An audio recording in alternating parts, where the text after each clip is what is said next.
श्री गणेशाय नमः। श्री गोपीजनवल्लभाय नमः। श्रीमद्भागवत महापुराण नवम स्कंध अथ षोडशोऽध्यायः। परशुराम जी के द्वारा क्षत्रिय संहार और विश्वामित्र जी के वंश की कथा। श्री सुखदेव जी कहते हैं, परीक्षित, अपने पिता की यह शिक्षा भगवान परशुराम ने जो आज्ञा कहकर स्वीकार की, इसके बाद वे 1 वर्ष तक तीर्थ यात्रा करके अपने आश्रम पर लौट आए। एक दिन की बात है, परशुराम जी की माता रेणुका गंगा तट पर गई हुई थी। वहां उन्होंने देखा कि गंधर्वराज चित्ररथ कमलों की माला पहने अप्सराओं के साथ विहार कर रहा है। वे जल लाने के लिए नदी तट पर गई थी, परंतु वहां जल क्रीड़ा करते हुए गंधर्व को देखने लगी और पतिदेव के हवन का समय हो गया। इस बात को भूल गई। उनका मन कुछ चित्ररथ की ओर खिंच भी गया था। हवन का समय बीत गया, यह जानकर वह महर्षि जमदग्नि के शाप से भयभीत हो गई और तुरंत वहां से आश्रम पर चली आईं। वहां जल का कलश महर्षि के सामने रखकर हाथ जोड़ खड़ी हो गई। जमदग्नि मुनि ने अपनी पत्नी का मानसिक व्यभिचार जान लिया और क्रोध करके कहा, मेरे पुत्रों, इस पापनी को मार डालो। परंतु उनके किसी भी पुत्र ने उनकी वह आज्ञा स्वीकार नहीं की। इसके बाद पिता की आज्ञा से परशुराम जी ने माता के साथ सब भाइयों को भी मार डाला। इसका कारण था, वे अपने पिताजी के योग और तपस्या का प्रभाव भली भांति जानते थे। परशुराम जी के इस काम से सत्यवती नंदन महर्षि जमदग्नि बहुत प्रसन्न हुए और उन्होंने कहा, बेटा, तुम्हारी जो इच्छा हो वर मांग लो। परशुराम जी ने कहा, पिताजी, मेरी माता और सब भाई जीवित हो जाएं तथा उन्हें इस बात की याद न रहे कि मैंने उन्हें मारा था। परशुराम जी के इस प्रकार कहते ही जैसे कोई सोकर उठे, सब के सब अनायास ही सकुशल उठ बैठे। परशुराम जी ने अपने पिताजी का तपोबल जानकर ही तो अपने सुहृदों का वध किया था। परीक्षित, सहस्त्रबाहु अर्जुन के जो लड़के परशुराम जी से हार कर भाग गए थे, उन्हें अपने पिता के वध की याद निरंतर बनी रहती थी। कहीं एक क्षण के लिए भी उन्हें चैन नहीं मिलता था। एक दिन की बात है, परशुराम जी अपने भाइयों के साथ आश्रम से बाहर वन की ओर गए हुए थे। यह अवसर पाकर वैर साधना के लिए सहस्त्रबाहु के लड़के वहां आ पहुँचे। उस समय महर्षि जमदग्नि अग्निशाला में बैठे हुए थे और अपनी समस्त वृत्तियों से पवित्र कीर्ति भगवान के ही चिंतन में मग्न हो रहे थे। उन्हें बाहर की कोई सुध न थी। उसी समय उन पापियों ने जमदग्नि ऋषि को मार डाला। उन्होंने पहले से ही ऐसा पापपूर्ण निश्चय कर रखा था। परशुराम जी की माता रेणुका बड़ी दीनता से उनसे प्रार्थना कर रही थी, परंतु उन सबों ने उनकी एक न सुनी। वे बलपूर्वक महर्षि जमदग्नि का सिर काट कर ले गए। परीक्षित, वास्तव में वे नीच क्षत्रिय अत्यंत क्रूर थे। सती रेणुका का दुख और शोक से आतुर हो गई। वे अपने हाथों अपनी छाती और सिर पीट पीट कर जोर जोर से रोने लगी। परशुराम, बेटा परशुराम, शीघ्र आओ। परशुराम जी ने बहुत दूर से माता का हा राम यह करुण क्रंदन सुन लिया। वे बड़ी शीघ्रता से आश्रम पर आए और वहां आकर देखा कि पिताजी मर गए हैं। परीक्षित, उस समय परशुराम जी को बड़ा दुख हुआ। साथ ही क्रोध, असहिष्णुता, मानसिक पीड़ा और शोक के वेग से वे अत्यंत मोहित हो गए। हाय पिताजी, आप तो बड़े महात्मा थे। पिताजी, आप तो धर्म के सच्चे पुजारी थे। आप हम लोगों को छोड़कर स्वर्ग चले गए। इस प्रकार विलाप कर उन्होंने पिता का शरीर तो भाइयों को सौंप दिया, परंतु स्वयं हाथ में फरसा उठाकर क्षत्रियों का संहार कर डालने का निश्चय किया।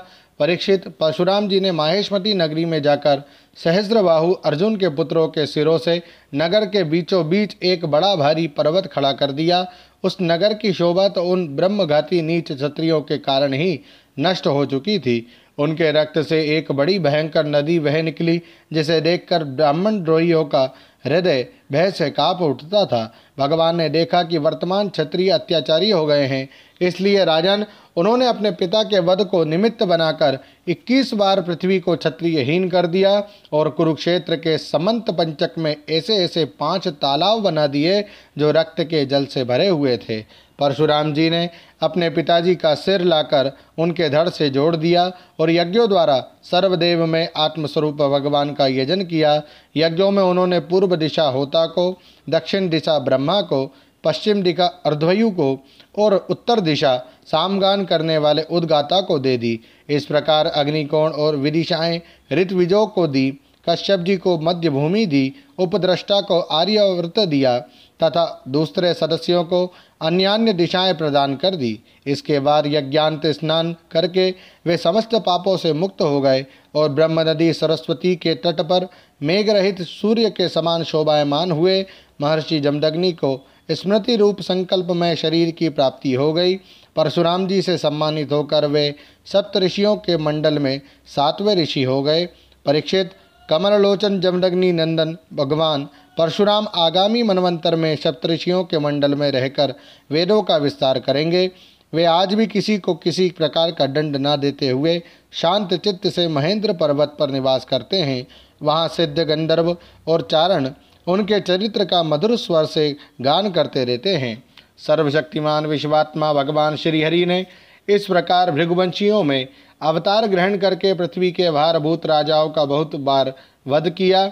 महाराज गाधी के पुत्र हुए प्रज्वलित अग्नि के समान परम तेजस्वी विश्वामित्र जी, इन्होंने अपने तपोबल से क्षत्रियत्व का त्याग करके ब्रह्म तेज प्राप्त कर लिया। परीक्षित, विश्वामित्र जी के 100 पुत्र थे। उनमें विचले पुत्र का नाम था मधुच्छंदा, इसलिए सभी पुत्र मधुच्छंदा के ही नाम से विख्यात हुए। विश्वामित्र जी ने भृगुवंशी अजिगर्त के पुत्र अपने भांजे शुनाशेप को, जिसका एक नाम देवरात भी था, पुत्र रूप में स्वीकार कर लिया और अपने पुत्रों से कहा कि तुम लोग इसे अपना बड़ा भाई मानो। ये वही प्रसिद्धि भृगुवंशी शुनाशेप था जो हरिश्चंद्र के यज्ञ पशु के रूप में मोल लेकर लाया गया था। विश्वामित्र जी ने प्रजापति वरुण आदि देवताओं की स्तुति करके उसे पाश बंधन से छुड़ा लिया था। देवताओं के यज्ञ में यही शुनाशेप देवताओं द्वारा विश्वामित्र जी को दिया गया था। अतः देवई रातः इस व्युत्पत्ति के अनुसार गादी वंश में यह तपस्वी देवरात के नाम से विख्यात हुआ। विश्वामित्र जी के पुत्रों में जो बड़े थे उन्हें शुनाशेप को बड़ा भाई मानने की बात अच्छी ना लगी। इस पर विश्वामित्र जी ने क्रोधित होकर उन्हें शाप दिया कि दुष्टों, तुम सब मलेच्छ हो जाओ। इस प्रकार सब 49 भाई मलेच्छ हो गए। तब विश्वामित्र जी के बिचले पुत्र मधुच्छंदा ने अपने से छोटे 50 भाइयों के साथ कहा, पिताजी, आप हम लोगों को जो आज्ञा करते हैं हम उसका पालन करने के लिए तैयार हैं। यह कहकर मधुच्छंदा ने मंत्रदृष्टा शुनाशेप को बड़ा भाई स्वीकार कर लिया और कहा कि हम सब तुम्हारे अनुयायी हैं, छोटे भाई हैं। तब विश्वामित्र जी ने अपने इन आज्ञाकारी पुत्रों से कहा, तुम लोगों ने मेरी बात मानकर मेरे सम्मान की रक्षा की है, इसलिए तुम लोगों जैसे सुपुत्र प्राप्त करके मैं धन्य हुआ। मैं तुम्हें आशीर्वाद देता हूँ कि तुम्हें भी सुपुत्र प्राप्त होंगे। मेरे प्यारे पुत्रों, ये देवराज शुनाशेप भी तुम्हारे ही गोत्र का है, तुम लोग इसकी आज्ञा में रहना। परीक्षित, विश्वामित्र जी के अष्टक, हारित, जय और कृतुमान आदि और भी पुत्र थे। इस प्रकार विश्वामित्र जी की संतानों से कौशिक गोत्र में कई भेद हो गए और देवरात को बड़ा भाई मानने के कारण उसका प्रवर ही दूसरा हो गया। ओम नमो भगवते वासुदेवाय। श्रीमद्भागवते महापुराणे पारमहंस्यां संहितायां नवम स्कंधे षोडशोऽध्यायः। श्री राधा कृष्णार्पणमस्तु। हरे नमः, हरे नमः, हरे नमः। जय श्री राधे।